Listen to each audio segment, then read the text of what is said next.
Hello students, आज हम आपके लिए एक बहुत ही इंपॉर्टेंट टॉपिक्स लेके आए हैं। और इस टॉपिक से देखा जाता है कि आपके चाहे कंपटीशन के एग्ज़ाम हो, चाहे आईआईटी जेईई हो या फिर नीट के एग्जामिनेशन हो, वहाँ से इसके न्यूमेरिकल्स आने के चांसेस सबसे ज़्यादा होते हैं। कभी कभी आपको बर्नियर स्केल्स के लिस्ट काउंट निकालने के लिए आ सकता है, या फिर अपने से वो मेजरमेंट ले करके वो दे सकते हैं कि बताइए कि इसकी टोटल रीडिंग क्या होगी। इस तरह के न्यूमेरिकल्स आते हैं।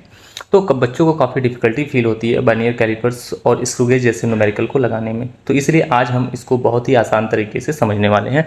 तो वीडियो लास्ट तक देखिएगा, 100% आपको आज ये टॉपिक समझ में आ जाने वाली है। ठीक है, तो चलिए हम लोग देखते हैं। तो हमारा जो टॉपिक है वह है बर्नियर कैलिपर्स। ये देखिए, बर्नियर कैलिपर्स आपका इस तरीके का होता है। बेसिकली जो ये यूज किया जाता है वह हमारा किसी स्फेरिकल और सिलेंड्रिकल बॉडी का डायमीटर मेज़र करने के लिए किया जाता है। और इसमें होता क्या है कि ये एक हमारा ये मेन लाइन जो आपको दिख रही है, ये एक मेन स्केल इसको बोला जाता है। ठीक है, इसको मेन स्केल बोलते हैं। और मेन स्केल पे देखिए इस तरह से स्केलिंग यहाँ पे बनी होती है।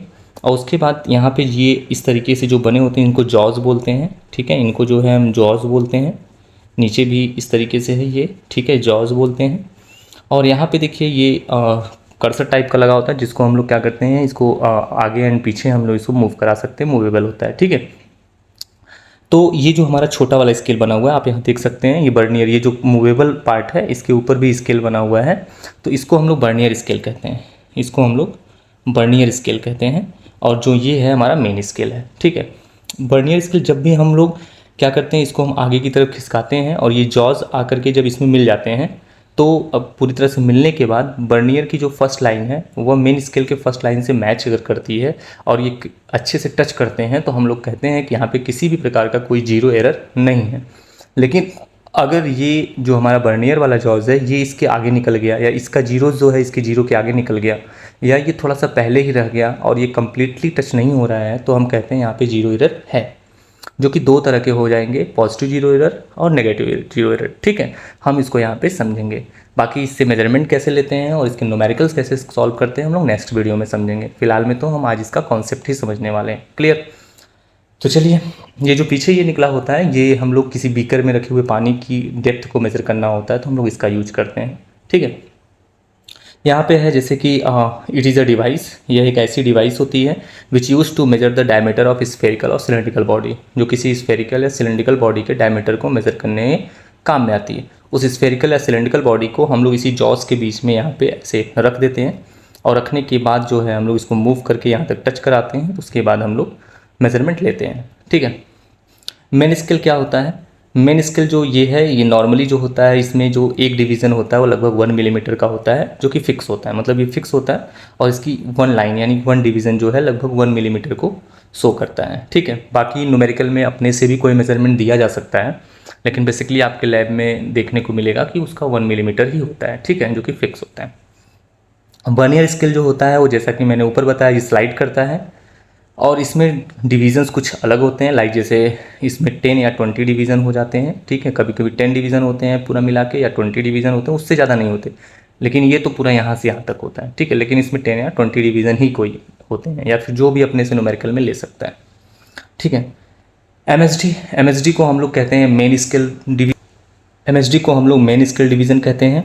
यह मेन स्केल के एक छोटे खाने की वैल्यू होती है। मतलब जो आपने मेन स्केल देखा, इस तरीके से जो भी मेन स्केल हम पे हमारा बना हुआ था मैंने दिखाया, ठीक है, उसकी जो ये एक डिवीज़न होता है जितना बताता है उसी को एमएसडी कहते हैं। और 1 एमएसडी जैसा कि मैंने ऊपर भी बताया कि 1 मिलीमीटर होता है, यानी कि मेन स्केल का 1 डिवीज़न क्लियरली 1 मिलीमीटर का होता है। यानी इसको अगर सेंटीमीटर में कन्वर्ट करें तो 0.1 सेंटीमीटर, मिलीमीटर को सेंटीमीटर में कन्वर्ट करने के लिए 10 से डिवाइड करते हैं। ठीक है, वीएसडी क्या होता है? बर्नियर स्केल डिवीज़न होता है, जो कि वैल्यू इसके जो एक डिवीज़न की वैल्यू होती है उसको हम लोग 1 वीएसडी कहते हैं, या 1 बर्नियर स्केल डिवीज़न कहते हैं। ठीक है, जैसा कि आपने देखा कि 10 डिवीज़न और 20 डिवीज़न हो सकता है, तो एक डिवीज़न की जो वैल्यू होती है उसको वीएसडी कहते हैं। ठीक है, लिस्ट काउंट क्या होता है?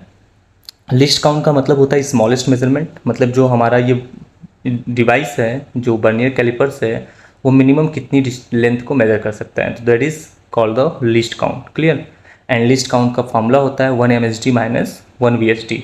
आप लोग इस चीज़ को नोट कर लीजिए, और आप वीडियो को पॉज करके चाहें तो आप नोट्स भी बना लें, क्योंकि जस्ट नेक्स्ट वीडियो में हम जब इसके न्यूमेरिकल प्रैक्टिस कराएंगे तो आपको ये और बेटर समझ में आएगा, बिकॉज ये एक न्यूमेरिकली टॉपिक है। थ्योरेटिकली पहले हम इन सब चीज़ों को समझ ले रहे हैं।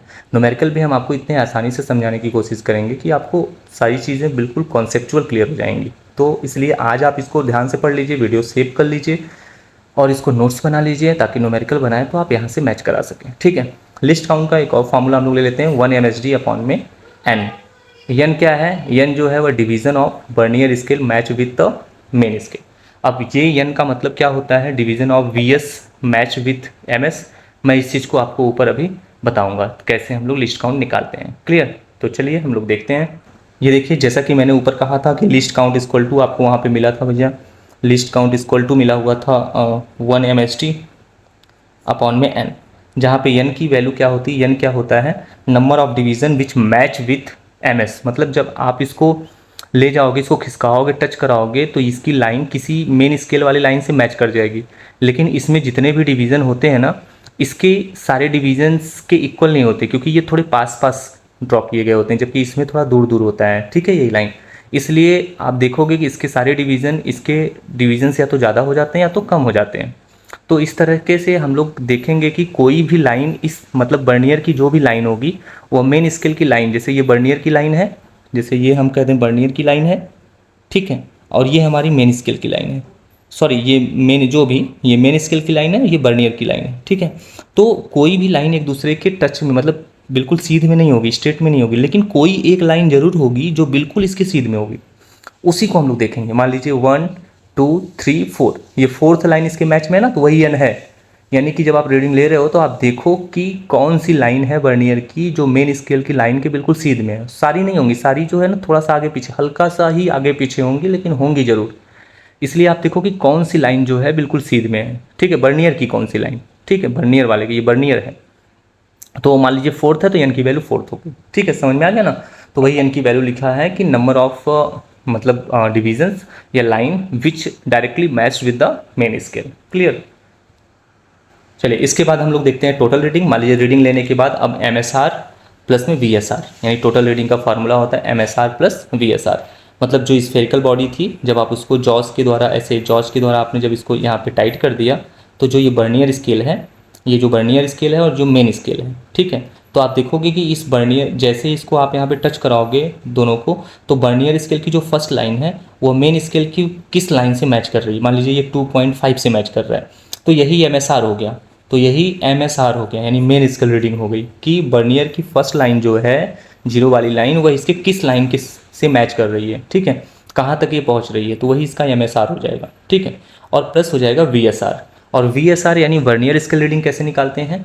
तो division number which correctly match straight with the main scale division और इनटू में लिस्ट काउंट, इनटू में लिस्ट काउंट।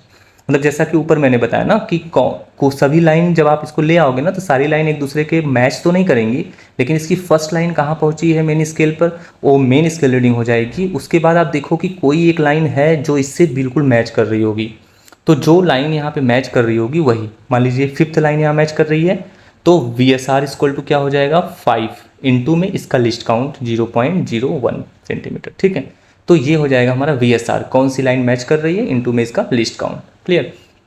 बेसिकली वर्नियर का लिस्ट काउंट यही होता है, लेकिन फिर भी डिवीज़न के हिसाब से हम लिस्ट काउंट अलग अलग तरीके से निकाल सकते हैं कि हमारा वर्नियर कैलिपर्स दिया कैसा है, न्यूमेरिकल में है क्या, हम लोग निकालना सीखेंगे प्रैक्टिस के द्वारा। फिलहाल में तो 0.01 सेंटीमीटर ही होता है इसका लिस्ट काउंट। ठीक है, तो कौन सी लाइन मैच कर रही है, इंटू में लिस्ट काउंट। अब ये जो टोटल MSR आ गया प्लस में VSR आ गया, ये दोनों मिला करके हमारी टोटल रीडिंग होती है जो कि हम कैलकुलेट करते हैं। ठीक है, अब इसमें हमने एरर की बात की हुई थी, तो देखिए एरर भी यहाँ पे 2 टाइप्स का होता है।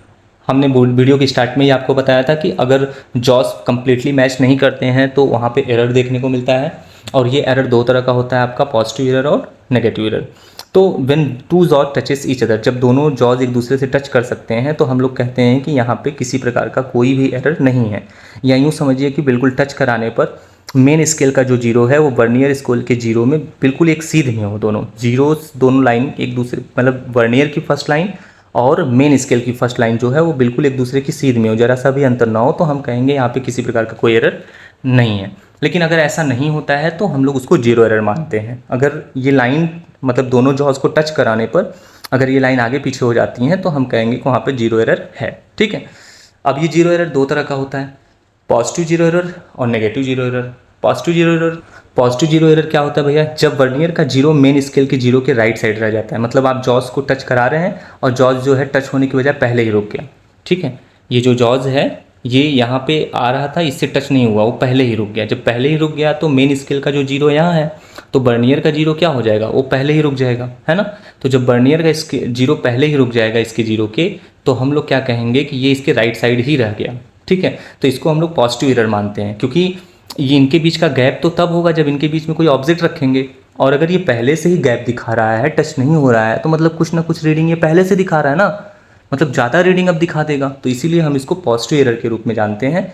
तो हम लोग क्या करते हैं, जो जितना भी एरर होता है, ठीक है, उसको हम लोग फाइनल वैल्यू में से फिर माइनस करते हैं। हाँ, ये जीरो एरर कैसे निकालते हैं हम लोग इसको भी सीखेंगे, लेकिन जो भी एरर होता है, अगर पॉजिटिव एरर है, मतलब कि अगर आपने जॉस को क्लोज करने की कोशिश की और दोनों जॉस टच नहीं हो रहे हैं, तो उसको पॉजिटिव एरर माना जाएगा। और जितना भी एरर रहेगा, जब आप कोई मेजरमेंट लोगे तो उस मेजरमेंट में से बाद में इस एरर को आपको माइनस करना पड़ेगा। ठीक है, और जीरो एरर निकलता कैसे है, coinciding line into list count.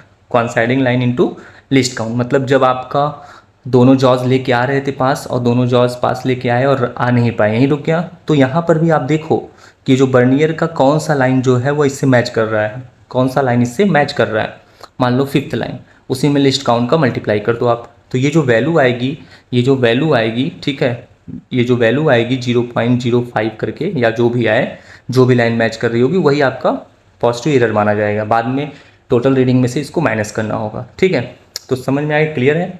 चलिए अब हम लोग देखते हैं नेगेटिव एरर। आपके लिए मैंने ये बहुत ही मेहनत से बनाया हुआ है और क्लियर, अगर आप इस वीडियो को 2-3 बार देख लेंगे तो आपको कंप्लीटली ये समझ में आ जाएगा। वर्नियर स्केल्स के कॉन्सेप्ट से रिलेटेड आपको कोई प्रॉब्लम्स नहीं होगी। आप मेरे अगर 2 से 3 वीडियोस मैं जो डालने वाला हूँ अगर आप देख लेते हैं तो आई थिंक आपको इसके सारे न्यूमेरिकल्स भी क्लियर हो जाएंगे। और चाहे आईआईटी के एग्जाम के न्यूमेरिकल्स हो या फिर नीट के एग्जाम के न्यूमेरिकल्स हो, आप इस टॉपिक्स के न्यूमेरिकल्स को तो कम्प्लीटली कन्फर्म सॉल्व कर पाओगे। इसलिए आप हमारे वीडियोज़ को जरूर देखिएगा, मैं जल्दी ही आपको इसके एग्जाम्पल्स भी सॉल्व कराऊँगा आजकल में। ठीक है, फिलहाल में आज हम लोग कॉन्सेप्ट देखते हैं। तो ये क्या है कि नेगेटिव एरर जब वर्नियर का जीरो मेन स्केल के लेफ्ट निकल जाता है, मतलब जब आप जॉस को बंद करने की कोशिश करो और ये जो वर्नियर वाला जॉस है ये आकर के इसके आगे निकल जाए, चढ़ जाए, यानी जो मेन स्केल का जीरो यहीं रह जाए और वर्नियर का स्केल का जो मेन स्केल का जीरो है भैया वो यहीं पे रह जाए, और जो वर्नियर का स्केल का जीरो है वर्नियर वाला वह आगे निकल जाए। ठीक है, तो हम बोलते हैं ये इसके लेफ्ट निकल गया, आगे निकल गया।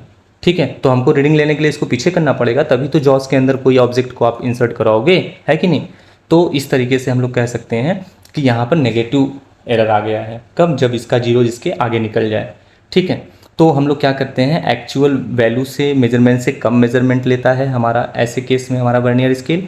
तो हम लोग क्या करते हैं, जब हमारी फाइनल रीडिंग आ जाती है तो हम लोग क्या करेंगे, उसमें इसको प्लस कर देंगे, जबकि पीछे क्या था हम लोग उसमें से माइनस करते थे, इसमें प्लस कर देंगे। ठीक है, अब यहाँ पे एरर निकालने का फॉर्मूला क्या है, एरर जो निकालते हैं माइनस साइन जरूर यहाँ पे लिए हैं, लेकिन कैलकुलेट करते समय हम इसको हटा देते हैं। ठीक है, टोटल डिवीज़न मतलब जो आपका वर्नियर स्केल है उसमें काउंट कर लीजिए कितने डिवीज़न है, 10 डिवीज़न है या 20 डिवीज़न है। ठीक है, जो भी वर्नियर स्केल इस तरीके से आपका वर्नियर स्केल बना हुआ है, आप काउंट कर लो उसमें कितने डिवीज़न है खाने। ठीक है, कितने डिवीज़न है, तो टोटल डिवीज़न हो जाएगा माइनस, देख लो कि कौन सी लाइन उससे मैच कर रही है। ठीक है, मान लो 5th लाइन मैच कर रही है तो 5th, अगर 10 डिवीज़न है तो 10 माइनस 5th लाइन मैच कर रही है तो 5, 10 माइनस 5 हो जाएगा 5। उसके बाद जो वैल्यू आएगी उसमें लिस्ट काउंट का मल्टीप्लाई करना होगा।